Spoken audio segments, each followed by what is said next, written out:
Apologia Pro Vita Sua, written by John Henry Newman, narrated by Christopher Edwards.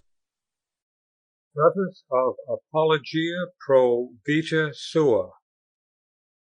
Apologia Pro Vita Sua by John Henry Cardinal Newman. The following history of my religious opinions, now that it is detached from the context in which it originally stood, requires some preliminary explanation,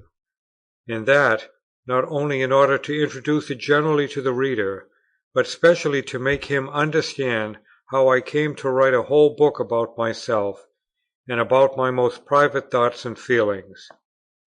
Did I consult indeed my own impulses, I should do my best simply to wipe out of my volume, and consign to oblivion,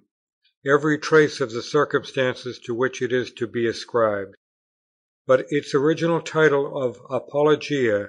is too exactly borne out by its matter and structure, and these again are too suggestive of correlative circumstances, and those circumstances are of too grave a character to allow of my indulging so natural a wish. And therefore, though in this new edition I have managed to omit nearly 100 pages of my original volume, which I could safely consider to be of merely ephemeral importance, I am even for that very reason obliged, by way of making up for their absence, to prefix to my narrative some account of the provocation out of which it arose.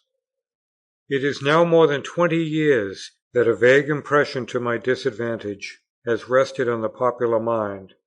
as if my conduct towards the Anglican Church, while I was a member of it, was inconsistent with Christian simplicity and uprightness. An impression of this kind was almost unavoidable under the circumstances of the case, when a man who had written strongly against a cause, and had collected a party round him by virtue of such writings, gradually faltered in his opposition to it, unsaid his words, threw his own friends into perplexity, and their proceedings into confusion, and ended by passing over to the side of those whom he had so vigorously denounced. Sensitive then as I have ever been of the imputations which have been so freely cast upon me, I have never felt much impatience under them, as considering them to be a portion of the penalty which I naturally and justly incurred